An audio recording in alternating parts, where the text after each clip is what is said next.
We have an inspiring story that started with a strange act of kindness. Yeah. We found it. You're kidding me? We got it. We share stories that lift you up and brighten your day. The Uplift. Stream on the free CBS News app.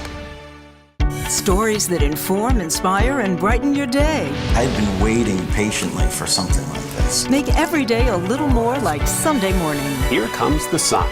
Stream on the free CBS News app Tuesday mornings. Understanding how local elections impact the entire nation by looking closely at voters' motivations and choices. Special primary election coverage on Red and Blue tonight. Stream on the free CBS News app. Hi, everyone. Thank you for joining us. I'm Nicole Killian, coming to you from our Washington, D.C. bureau for a special primary edition of Red and Blue. America cannot remain free if we abandon the truth. President Trump summoned a violent mob and directed them illegally to march on the United States Capitol. Attorney Harriet Hageman was once a Cheney ally. But in this contest, she has embraced Trump. We have a committee in Congress right now that they're focusing on something that happened 18 months ago. They're not focusing on the issues that are important to the people in Wyoming. There will come a day when Donald Trump is gone, but your dishonor will remain. Liz, you're fired. Get out of here. They hate her. They just want her out. She's our representative, not her own. What she's doing right now is so important for our democracy. Her standing up for the truth and the Constitution is what got her my vote. One is supported by Trump and one is not supported by Trump. That is the only really distinguishing issue in the race. Through my seniority, I get real results for our state. Lisa wasn't originally elected to the Senate. So what has she been doing in Washington, D.C.? Y'all know the trajectory that our country is on right now, not real good, but we can turn that around.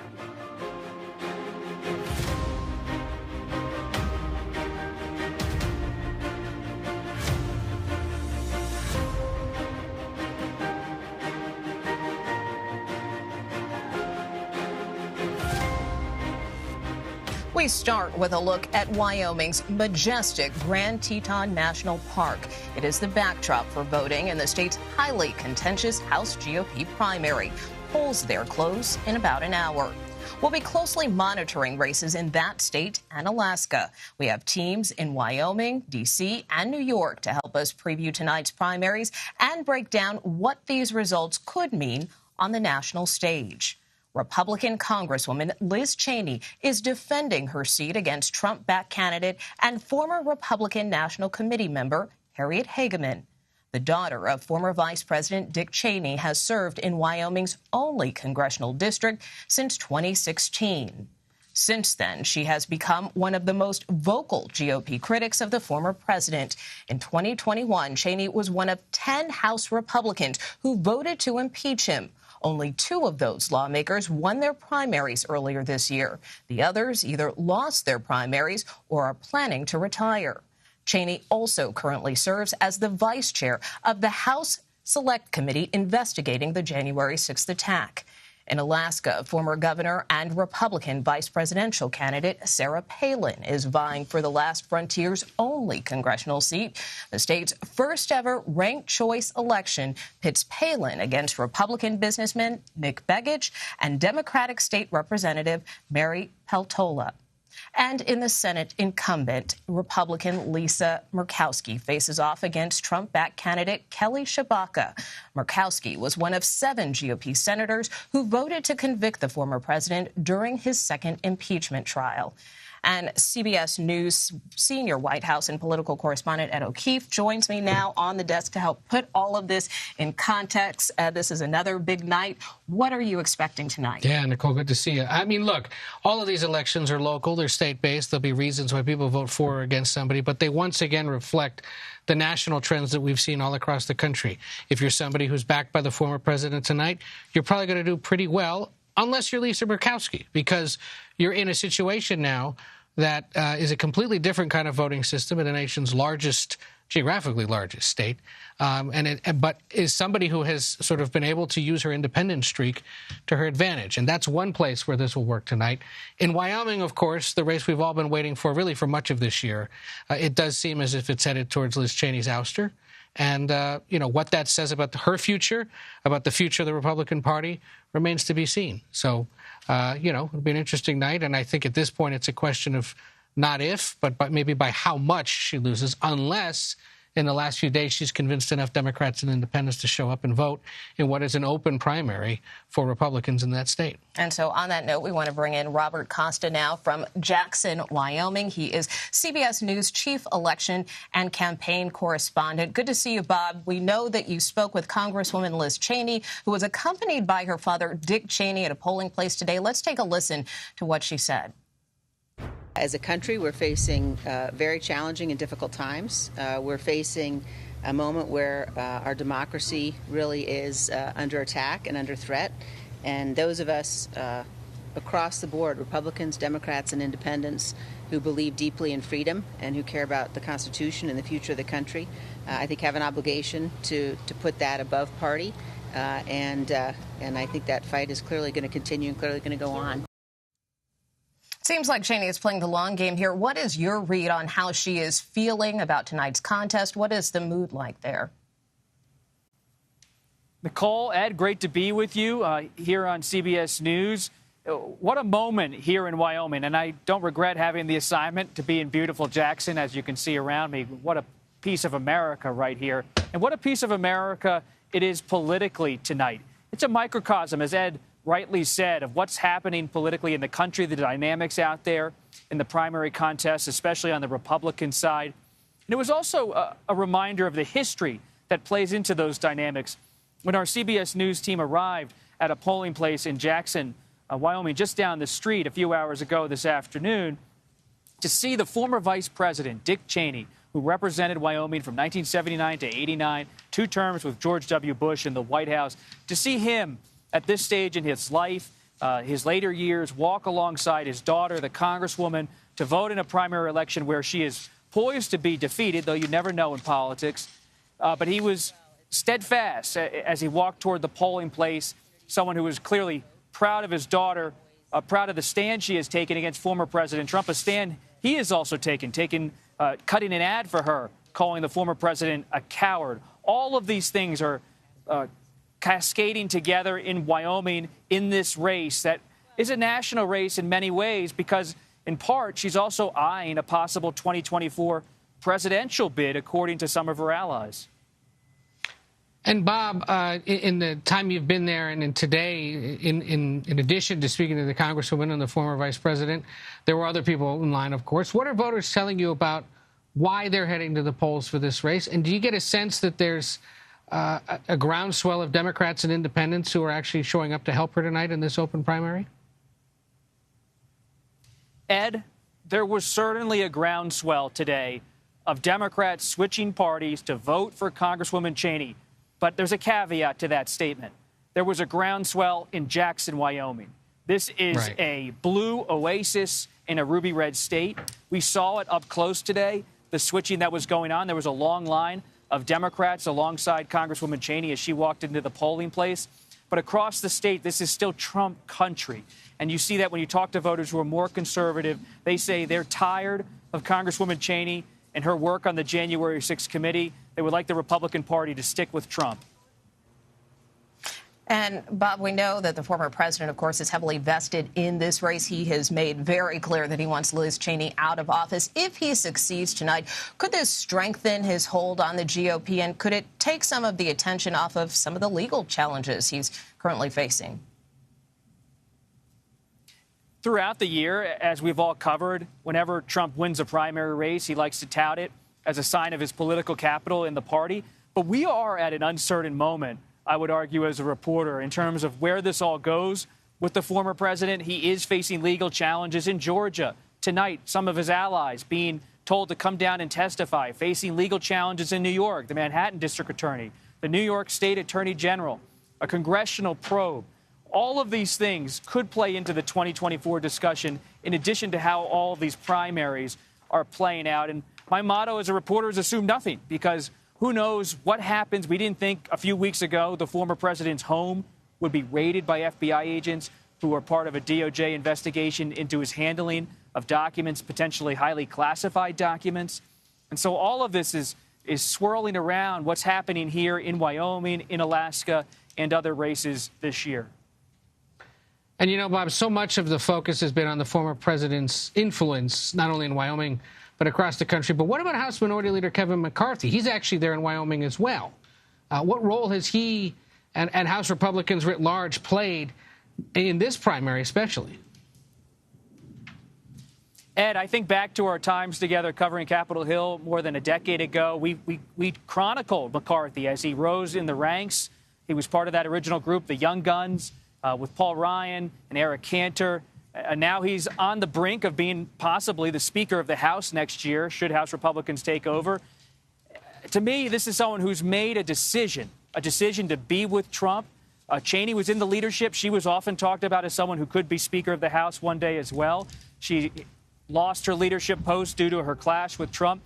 But, Ed, I'm curious. I mean, as someone, you know House politics better than anyone, and so does Nicole. I would love to hear your take on McCarthy, because he's out here talking to donors in Jackson, which is intriguing to say the least. But he's someone who's kind of hard to read for me in some ways about where this all goes out for him. It is telling that they're holding this donor retreat at a place that the Cheneys once hosted an event for Donald Trump. The owners of that place have said Cheneys aren't welcome. We're happy to have Kevin McCarthy and hundreds of donors there to speak to some members and to themselves about the future of the party. It is quite something, Bob. And I do wonder, as you said, you know, how does this factor into his long game, kicking out somebody like Liz Cheney? And is this ultimately something that helps him and helps him win in November, or does it sort of hurt long term? I don't know. And potentially bolster his chances to become Speaker if Republicans prevail. I mean, because it's not every day, and this should be pointed out too, that a party and a campaign committee for that party essentially tells an incumbent to take a hike. Normally, by default, they're supposed to support that incumbent. They didn't do that in this case, and they actively sought a challenger to Cheney only to appease the former president. It's quite something. Yeah, it's a pretty stunning turn of reversal. Thanks so much, Bob Costa. We want to bring in CBS News Executive Editor, Director of Elections and Surveys, Anthony Salvanto, to help set the stage for tonight. Anthony, what should we be watching for in Wyoming? Hey, good, great to talk to you. Look, let me start by setting the table, showing you just how Republican Wyoming is, because as we talk, as you all were just saying about the fights within the Republican Party, well, check this out. This is the 2020 presidential vote in Wyoming, near 70% for Donald Trump. That's about as red a two-party map as you're going to see. And in fact, if you were to look at county-by-county Republican registration, let me show you that. That's about as red a map, red for Republicans, as you're going to see. That's an entire state. It's 71% of voters who are registered as Republicans. In fact, you know, in a lot of states, you get parties that are about even with independents. This is a Republican state. So the sort of answer is, as the results come in, where do you look? You sort of look everywhere and anywhere, Nicole. Could Democrats, so, I mean, I think this map of yours answers this next question to some extent. But, Anthony, I mean, could Democrats actually, and independents for that matter, help Liz Cheney in her primary tonight, given those party registration edges? I mean, we heard Bob say, for example, Jackson Hole is a blue dot in an otherwise ruby red state. Numerically, is there enough there if she somehow found them to pull this off? So it's a great question, Ed, because that is the talk around a lot of circles. About 200,000 Republicans. There's about, 40,000 Democrats, right? So that stacks things, meaning that you have to basically win Republicans to win Wyoming. I mean, this would have to be a really, really tight race for any Democrats to actually put Liz Cheney over the top. And frankly, I think, you still have to go through a procedure to switch over and vote in that primary, which some Democrats may not be used to doing. So it wouldn't be all Democrats necessarily. So, look, we'll see what happens. But numerically, this is a battle among Republicans, Ed. Yeah, and speaking of that, Anthony, I mean, what are you seeing from Republican voters that explains why Cheney is in such a tough fight? Yeah, well, I'm glad you asked, Nicole. Let me show you this. Couple of things. One is so much of this turns on Republicans saying that they don't believe that Joe Biden legitimately won, okay? If a candidate says Joe Biden did not win, Republicans say they're more likely to vote for that candidate by a very wide margin over making them less likely to vote for that candidate. You see, among Republican registered voters, you get a slight majority who say they feel like they're part of the MAGA movement, right? In other words, they're real strong Trump backers. And this one really pertains to what Liz Cheney's been talking about. If a candidate criticizes what happened on January 6th, only 19% of Republicans say that makes them more likely. But look, 42%, this is nationwide, say that makes them less likely to vote for that candidate. So that puts into national context a lot of what we're seeing play out in Wyoming, Nicole. Real quick, Anthony, before we let you go, set the expectations for viewers. How long is the count going to take tonight in Wyoming? We know in Alaska it's going to take several days, but what about Wyoming? Yeah, historically, about half of Wyoming's vote is reported by around 11 to 11:30 p.m. Eastern. So it's not that quick. We'll obviously keep watching it, start watching it as soon as polls close at 9. But that's when you can expect, and at the decision desk, we often need about half the vote before we start really looking at a computation. Having said that, if it's a big spread, it might come a little earlier. You never know. So somewhere after 11:30, maybe by midnight, stay with us, follow me on Twitter, and we'll keep you all posted. But that's my expectation going in, Ed. All right. Well, we'll try to stay up with you, Anthony. Thank you so much. Anthony Salvanto, our Executive Director of Elections and Surveys. We'll be right back after a break. CBS News Sunday Morning with Jane Pauley on CBS.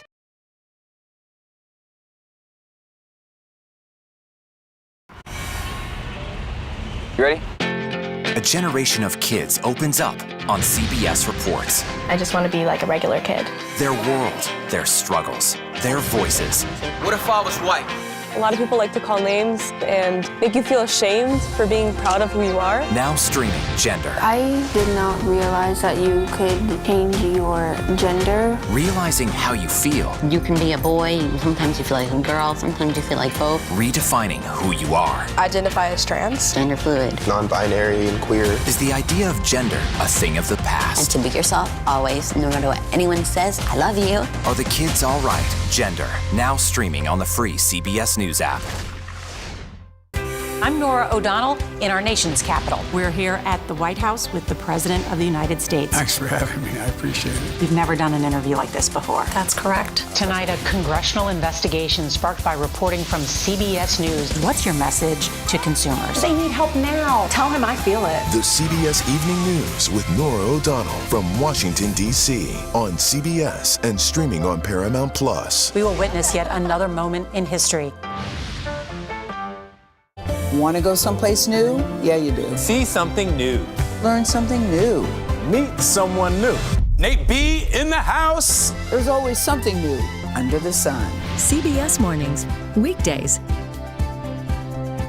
When weather is about to get extreme. We're talking about hail, we're talking about tornadoes, damaging wind. Every second counts. Let's now take a look at what that really means to you. That's why CBS News and the Weather Channel have come together to bring you virtual weather technology so advanced, so real. We can show you what it's going to look like when the storms come through. You'll see what will happen, where it will happen, before it does. Feel the forecast on CBS News. Time to get prepared.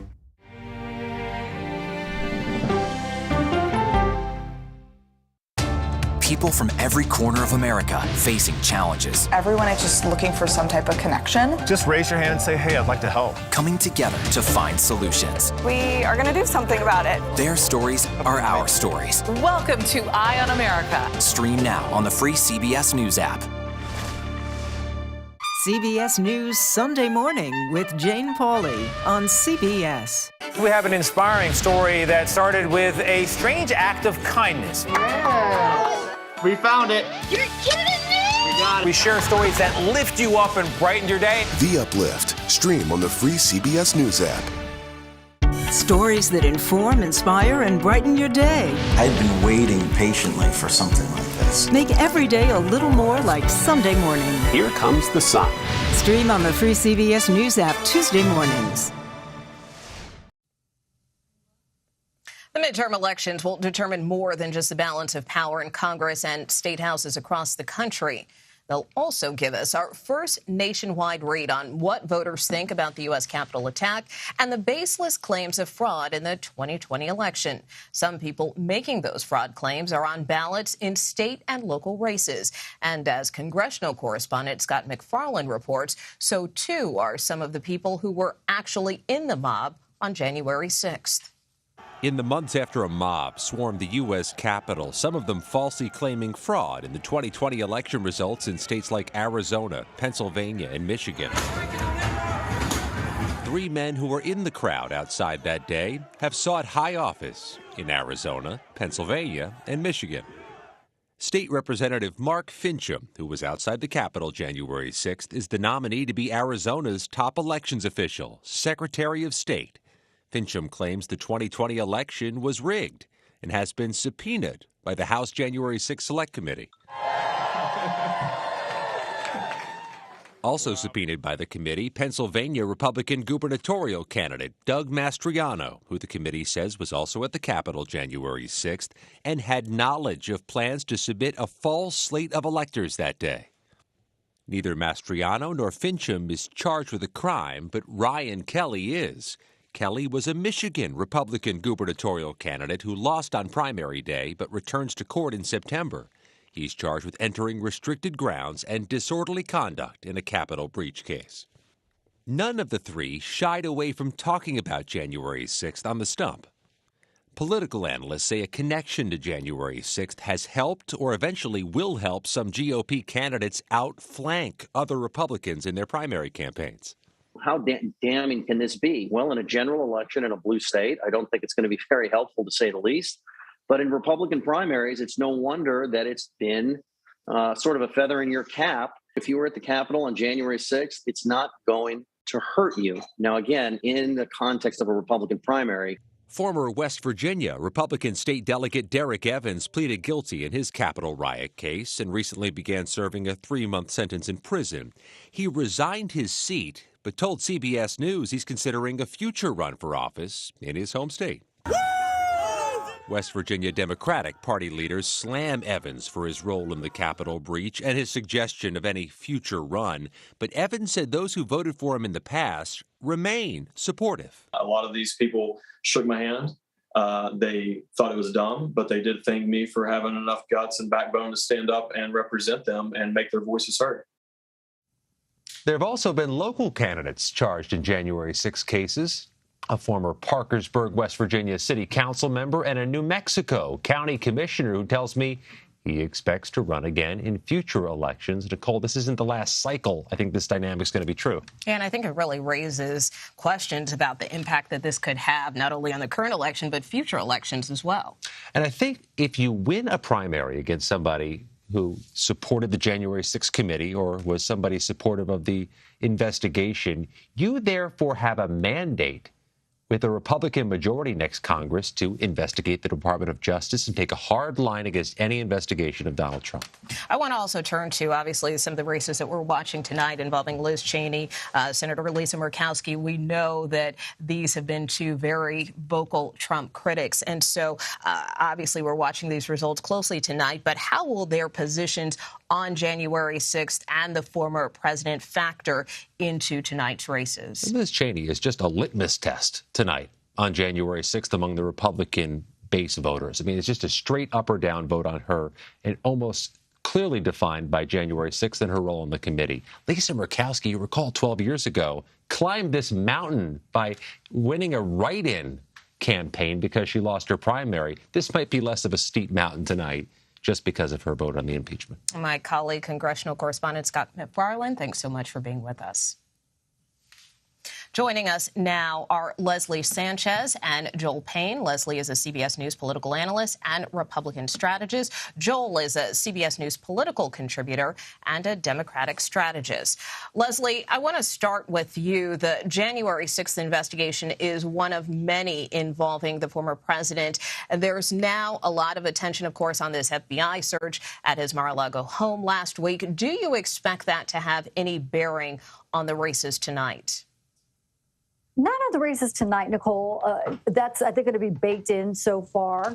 But just the aura around Trump and the focus around Trump continues to drive engagement and intensity for Republican primary voters. They are watching what's happening. And if anything, it is a motivator to get out in the primary, find the slate of candidates they like, and look at the majority Republican legislature in the fall of starting next year, assuming big victories. That's the chatter. That's the focus. And if anything, it's one of the few things that Republicans are aligned on. Joel, Wyoming's Liz Cheney had a staunchly conservative record, voting with former President Trump nearly 93% of the time. Yet conservative voters don't seem to be coming out in support of her. She's even courting Democrats. So why is that? And do you think it'll make a difference? Well, Leslie is nice enough to let me cosplay as a Republican analyst right now. I guess what I would say when I'm kind of looking at this from the other side of the aisle is a couple things. One, Republican, the test of whether or not you're Republican enough is not about your voting record per se. It's not about your record on taxes. It's not about your record on life. I mean, yes, those things matter, but that's not the ultimate fault line in the Republican Party. It's democracy issues. It's whether or not you're Trumpy enough and whether or not you want to own the libs. Liz Cheney's on the other side of that. And, you know, it's interesting. I was talking to, believe it or not, I've got Republican friends. I've got a good Republican friend who worked for a number of years in senior leadership in Congress. And we were talking about just the transition of the Republican Party right now. And he made a really good point. If you're Liz Cheney, why do you want to represent the Republican Party of Wyoming in Congress? You have nothing in common with them right now. I mean, again, yes, you have these traditionally conservative values, but they don't want you. And frankly, you don't really want allegiance with them. So it poses the question to me, does Liz Cheney actually have a party right now? She's never going to go and be a pro-Biden Democrat. And certainly there's no home for her in the Republican Party. And I'm sure there are a lot of Republicans like Liz Cheney who are kind of dealing with this same conundrum right now. Leslie, what do you say to that? I think there's a lot of transformation in the Republican Party. She represents a lost era, quite frankly. If you look at the people that are decrying the loss and the 20-point disadvantage Liz Cheney has, they're not Republicans. They are Democrats. They are independents. They harken back to a time that the Republican Party looked like Dick Cheney, George Bush, the former dynasties. They would call it establishment Republican.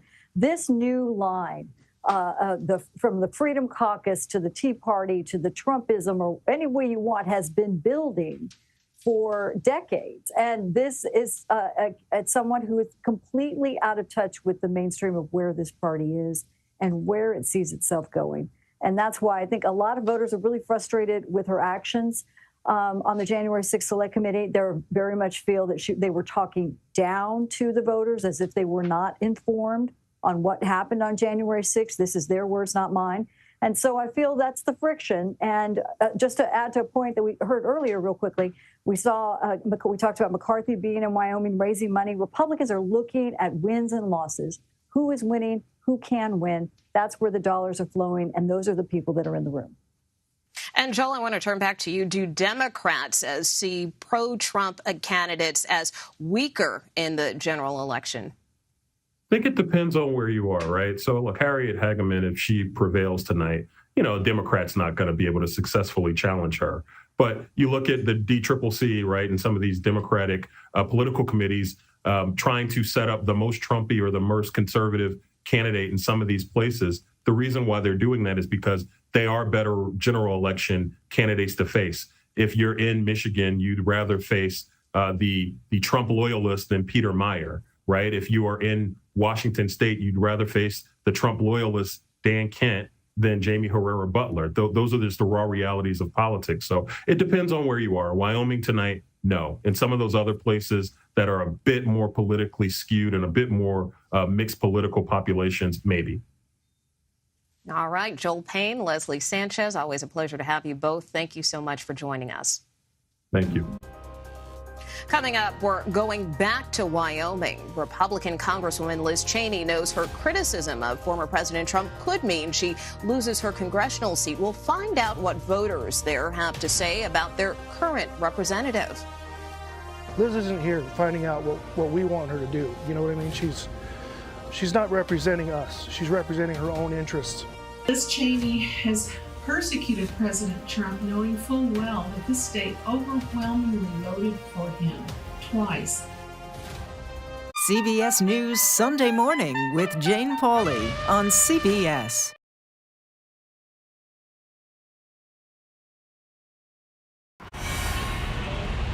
You ready? A generation of kids opens up on CBS Reports. I just want to be like a regular kid. Their world, their struggles, their voices. What if I was white? A lot of people like to call names and make you feel ashamed for being proud of who you are. Now streaming Gender. I did not realize that you could change your gender. Realizing how you feel. You can be a boy, sometimes you feel like a girl, sometimes you feel like both. Redefining who you are. I identify as trans. Gender fluid. Non-binary and queer. Is the idea of gender a thing of the past? And to be yourself, always, no matter what anyone says, I love you. Are the kids all right? Gender. Now streaming on the free CBS News app.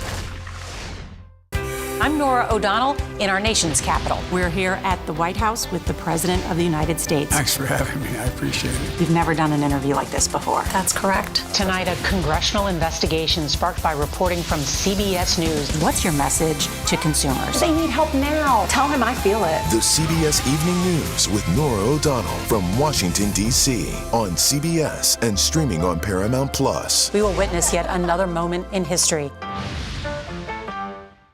Want to go someplace new? Yeah, you do. See something new. Learn something new.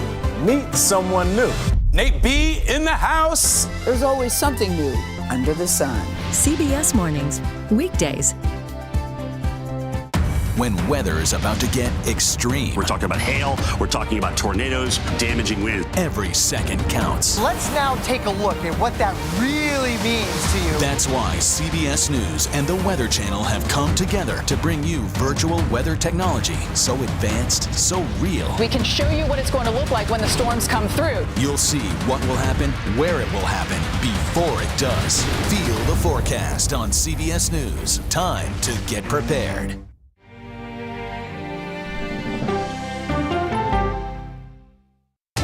People from every corner of America facing challenges. Everyone is just looking for some type of connection. Just raise your hand and say, hey, I'd like to help. Coming together to find solutions. We are going to do something about it. Their stories are our stories. Welcome to Eye on America. Stream now on the free CBS News app.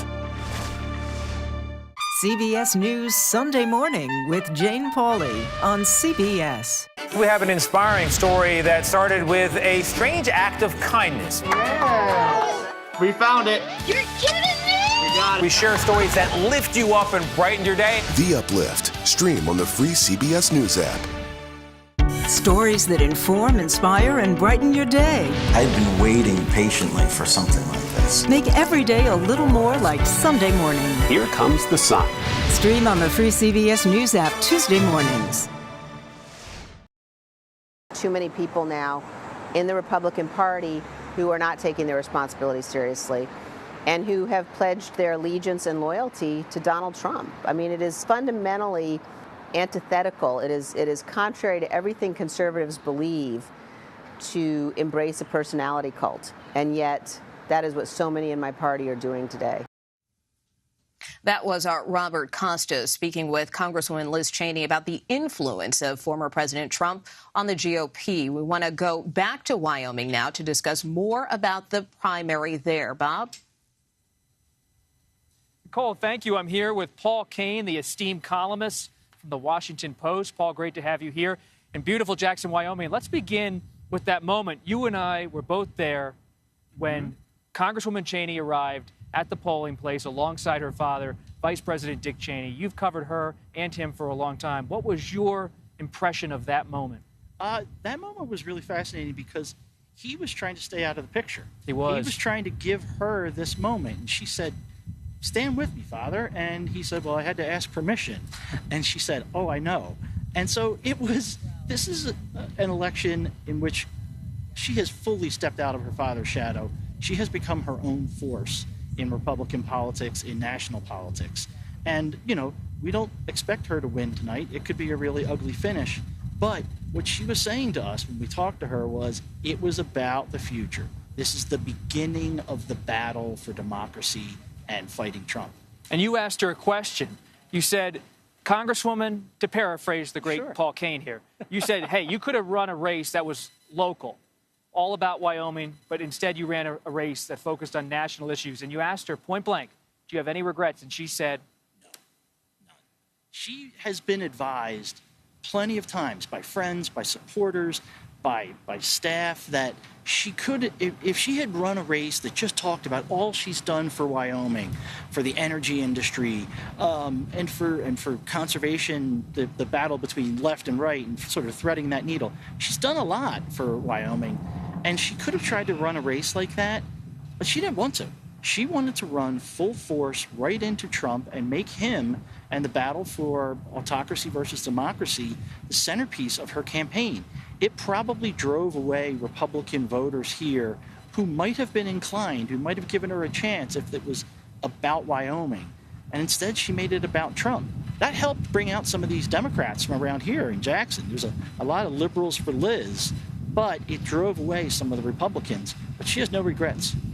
what is it about the Wyoming Republican Party right now that's different? You think back to the 70s, Dick Cheney's elected in 78, starts serving in 79, ultimately serves until the late 80s when he joins the cabinet. He was probably thought as someone who was going to be in the House leadership. Alan Simpson, the senator here. It was a different kind of Republican Party in Wyoming for a long time. What happened? You got, if you could go back 10 years, Mitt Romney actually got a higher percentage of the vote than Donald Trump got here in 2016. It was more that type of Republican, but there was always this really fierce MAGA. They became MAGA under Trump, and sort of a nativist, nationalist, populist type of movement. And they were just sort of kept at bay by these very conservative types. Dick Cheney is a really staunch conservative, but they were sort of kept at bay. And then Trump came along and just unleashed this sort of fury, and that crowd has now taken over the state party. The chairman of the state party of Wyoming was on the west front of the Capitol on January 6th with a walkie-talkie talking into it. He says he did not enter the Capitol, he didn't break in, he just got that close to it. But that's the type of Republican now that is dominating here, and they're close to sort of getting a majority in the state legislature of that type of Republican. And when that happens, boy, a lot will flip here in local politics. Paul Kane, columnist, reporter for the Washington Post. Really appreciate you being here with us. And Jackson, Nicole, back to you in the studio. All right, Robert, thanks so much. Coming up after the break, former Alaska governor and GOP vice presidential candidate Sarah Palin returns to politics with a bid for Congress. And Republican Senator Lisa Murkowski is being challenged for her seat by a Trump-backed candidate. We'll discuss the latest polling in both of those races. You're streaming Red and Blue. It's a shame that the McCain-Palin campaign kind of had some shackles on me, not allowed to go rogue, because that's what our country needs right now, are fighters who are willing to go rogue and get out there and fight for what's right to save our country. CBS News Sunday Morning with Jane Pauley on CBS.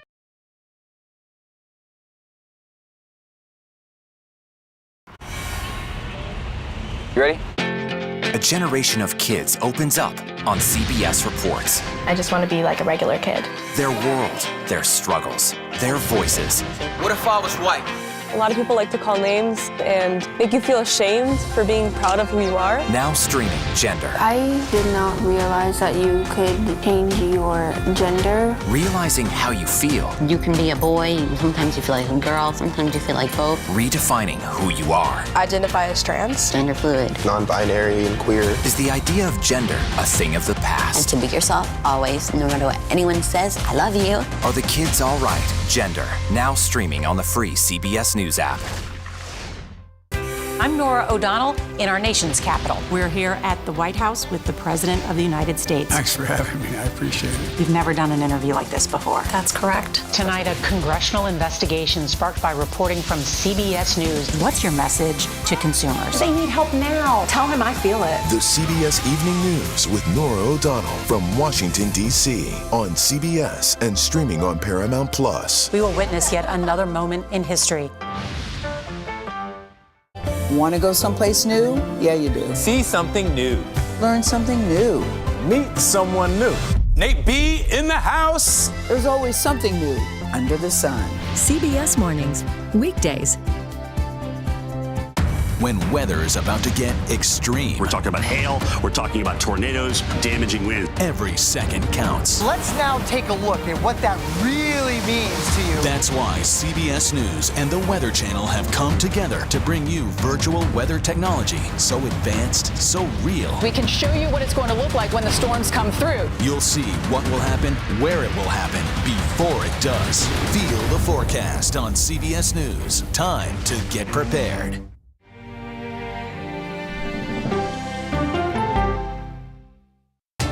People from every corner of America facing challenges. Everyone is just looking for some type of connection. Just raise your hand and say, hey, I'd like to help. Coming together to find solutions. We are going to do something about it. Their stories are our stories. Welcome to Eye on America. Stream now on the free CBS News app. CBS News Sunday Morning with Jane Pauley on CBS. We have an inspiring story that started with a strange act of kindness. Yeah.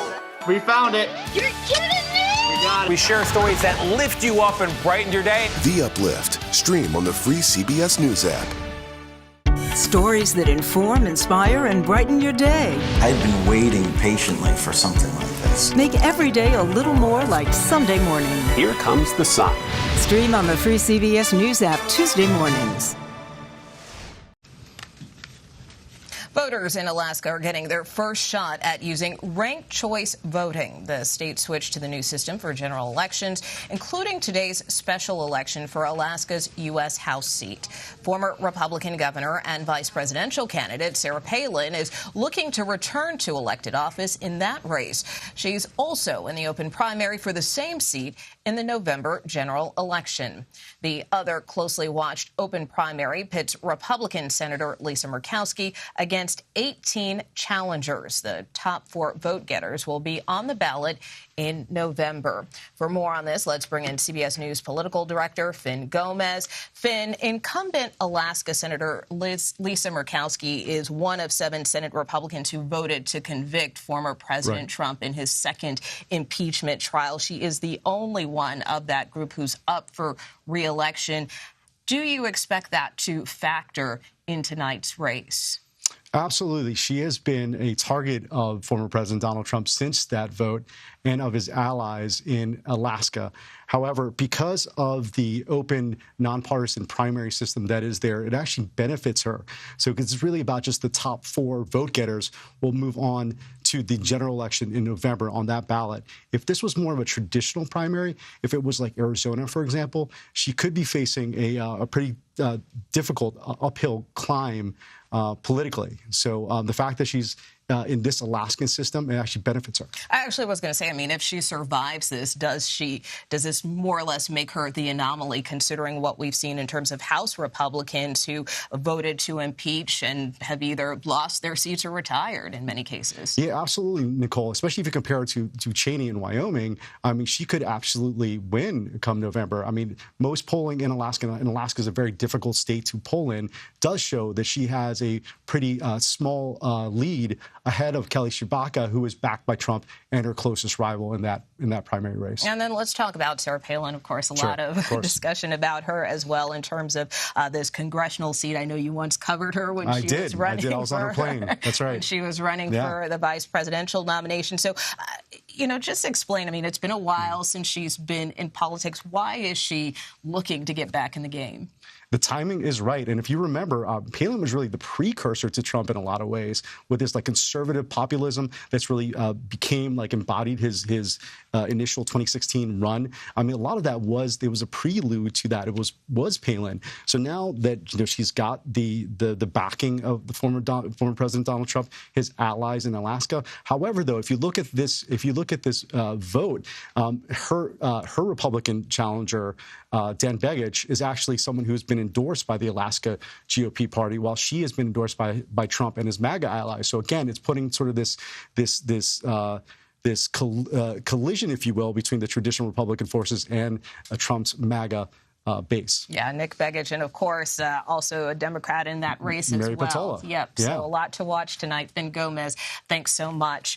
We want to turn now to Lana Zach and Anthony Salvanto for a look ahead to November's midterm elections. Lana? Hey there, Nicole. It's always so interesting, not only looking at how these races are shaping up or who's going to ultimately end up controlling the House and the Senate, but what it says about our country. So, Anthony, what are we learning about the issues that are most important to people? So tonight we're talking a lot about these fights within the Republican Party, right? Now, Republicans probably don't want this to necessarily be an election about Donald Trump or even about the Republican Party and its direction. They want it to be about how things in the country are going because they're winning those voters who say that things are going badly. And one of the big things on this, one of the big drivers of this... Let me guess, economy? The economy. Yeah. And inflation specifically, right? We've seen as people are affected by it, as they're paying more at the gas pump, those are all things that lead them to either, and this is important, it's not that they're switching over to Republicans. It's that a lot of Democrats are kind of staying home. They're less enthusiastic about voting. And that's one of the dynamics that right now is helping the Republicans in that national push to...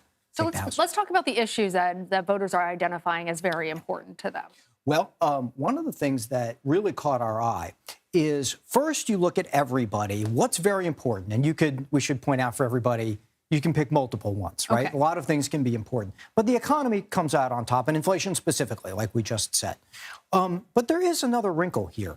And that is that when you look at the people who say that inflation is very important, here again, the Republicans are winning those voters, right? So this is something, and this poll, I should say, was done before the passage of the new legislation. Maybe, and this is one of the key things to watch, maybe the Democrats can move the needle a little bit on this after that legislation. I think that's going to be one of the key things. Very interesting. Let's also look at Roe versus Wade and the effect of the Supreme Court's decision and subsequent states repealing the ability to have abortions.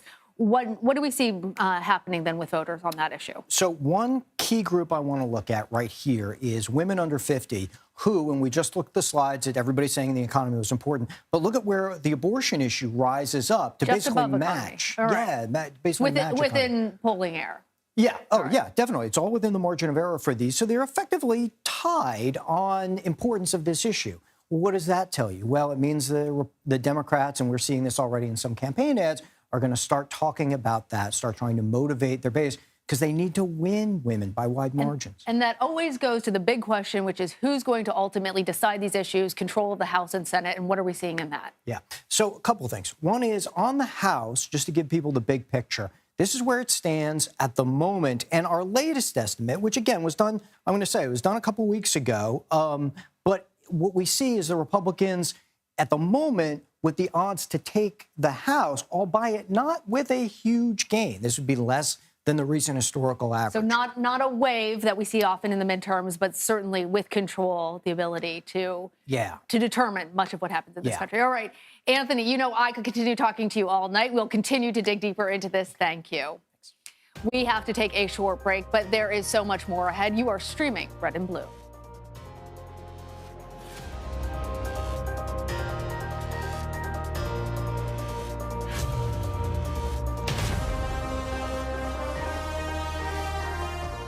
CBS News Sunday Morning with Jane Pauley on CBS.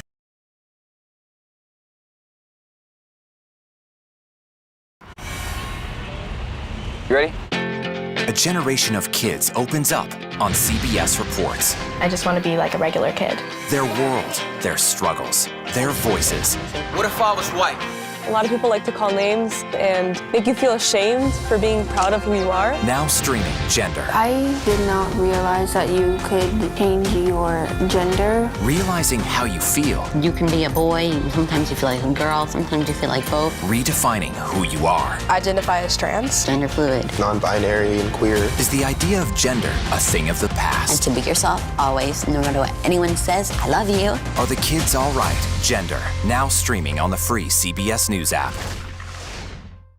I'm Norah O'Donnell in our nation's capital. We're here at the White House with the President of the United States. Thanks for having me. I appreciate it. You've never done an interview like this before. That's correct. Tonight, a congressional investigation sparked by reporting from CBS News. What's your message to consumers? They need help now. Tell him I feel it. The CBS Evening News with Norah O'Donnell from Washington, D.C. on CBS and streaming on Paramount Plus. We will witness yet another moment in history. Want to go someplace new? Yeah, you do. See something new.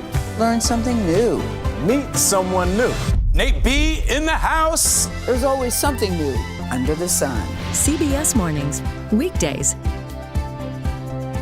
When weather is about to get extreme. We're talking about hail, we're talking about tornadoes, damaging winds. Every second counts. Let's now take a look at what that really means to you. That's why CBS News and the Weather Channel have come together to bring you virtual weather technology so advanced, so real. We can show you what it's going to look like when the storms come through. You'll see what will happen, where it will happen, before it does. Feel the forecast on CBS News. Time to get prepared.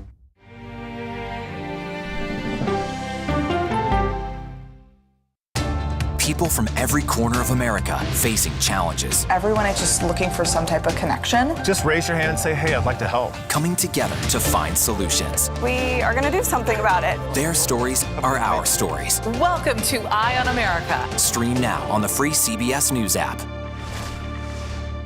CBS News Sunday Morning with Jane Pauley on CBS. We have an inspiring story that started with a strange act of kindness.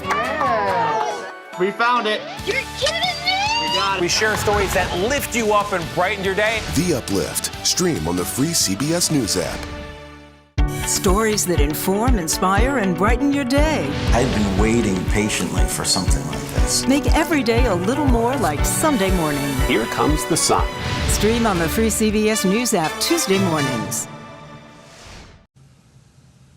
The results of tonight's primaries in both Wyoming and Alaska will be a bellwether for how many Republicans feel about January 6th and former President Donald Trump. For some final thoughts on these key races, let's bring back our team. Bob Costa, let's start with you out in Jackson, Wyoming. Final thought tonight. The race may be ending in the primary, but the fight for the future of the Republican Party is far from over. Cheney might run for president in 2024. So might former President Donald Trump. And the dynamics driving this race will continue to dominate the Republican Party as it figures out where it wants to go and whom they want to lead it. Nicole? Ed? Well, with all the focus on Wyoming, let's worry about Alaska for a second. The thought that Sarah Palin, the former vice presidential nominee, once the governor of that state, may soon be headed to Congress if she prevails tonight in a special election. We won't know the results, of course, for a few days. But what would a Sarah Palin in the House of Representatives be like? Could she build her own power center? Will she defer to leadership? This is somebody who's never been a legislator before. She's been an executive. She was nearly a heartbeat away from the presidency. And she's replacing the late Don Young, who, of course, held the seat for more than 40 years. So she'd have huge shoes to fill if she becomes a member of Congress. Again, we won't know the results from Alaska for a few more days. And turning to my congressional colleague, Scott McFarlane, your thoughts? One big number is jumping out at me. 10 House Republicans voted to impeach Donald Trump. It's likely only 2 of them return next year. Neither has been particularly vocal about that vote. In 2023, the impeachment coalition among House Republicans will, for all intents and purposes, have vanished. We'll see what consequences that has. Leslie Sanchez, your thoughts? The Republican Party is increasingly working class and looking for individuals and rewarding a lot of these in these primaries candidates that will protect their way of life. They want fighters. It's a different model for the Republican Party, and they will continue to move forward as we get through these midterm elections. And Joel, you get to close us out. What a treat. I'm a Senate guy, and I'm going to stay on brand. The world's greatest deliberative body, which has become more radicalized in recent years when you look at some of the members who have won primaries and went on to win general.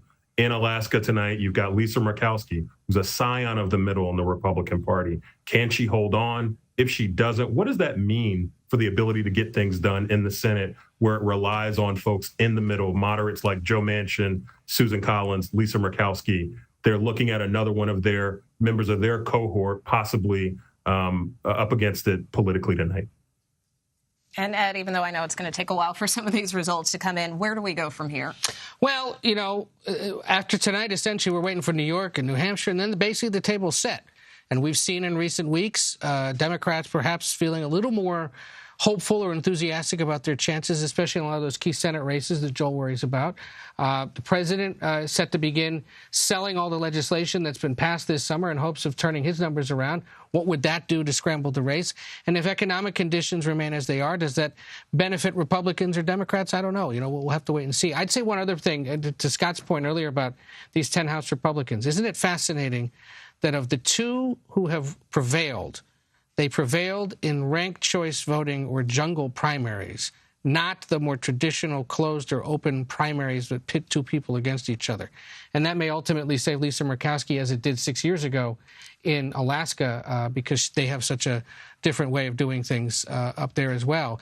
What would that do to perhaps promote the use of ranked choice voting that we've seen in a lot of municipal and now some congressional races across the country? Yeah, it does seem to be catching on a little bit. Right. Do we see potentially other states or other county or city across the country decide, you know, maybe that's the better way to do it, because it forces voters to choose among consensus candidates? And what would that do to change our politics? Might not be bad idea. Fascinating thought. Ed O'Keefe, as always, thanks so much for being with us. Bob Costa, Scott McFarland, Leslie Sanchez, Joel Payne, and, of course, the rest of our CBS News elections team. I want to thank you all. That does it for us tonight. We will have full coverage of the primary results all day on CBS News tomorrow, and we will have full analysis on Red and Blue at 6 p.m. Eastern. You can also watch previous episodes of the program on the CBS News website. Just head to cbsnews.com/redandblue. Thanks again for joining us, and have a good night.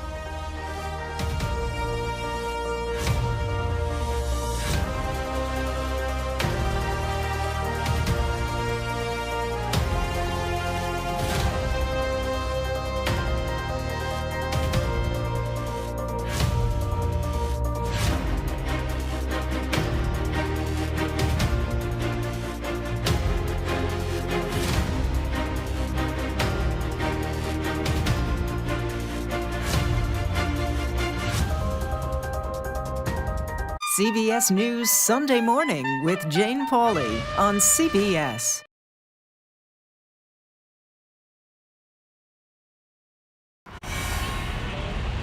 You ready? A generation of kids opens up on CBS Reports. I just want to be like a regular kid. Their world, their struggles, their voices. What if I was white? A lot of people like to call names and make you feel ashamed for being proud of who you are. Now streaming Gender. I did not realize that you could change your gender. Realizing how you feel. You can be a boy, sometimes you feel like a girl, sometimes you feel like both. Redefining who you are. Identify as trans. Gender fluid. Non-binary and queer. Is the idea of gender a thing of the past? And to be yourself, always, no matter what anyone says, I love you. Are the kids all right? Gender. Now streaming on the free CBS News app. I'm Norah O'Donnell in our nation's capital. We're here at the White House with the President of the United States. Thanks for having me. I appreciate it. You've never done an interview like this before. That's correct. Tonight, a congressional investigation sparked by reporting from CBS News. What's your message to consumers? They need help now. Tell him I feel it. The CBS Evening News with Norah O'Donnell from Washington, D.C. on CBS and streaming on Paramount Plus. We will witness yet another moment in history. Want to go someplace new? Yeah, you do. See something new. Learn something new. Meet someone new. Nate B in the house. There's always something new under the sun. CBS Mornings, weekdays. When weather is about to get extreme. We're talking about hail, we're talking about tornadoes, damaging wind. Every second counts. Let's now take a look at what that really means to you. That's why CBS News and the Weather Channel have come together to bring you virtual weather technology so advanced, so real. We can show you what it's going to look like when the storms come through. You'll see what will happen, where it will happen,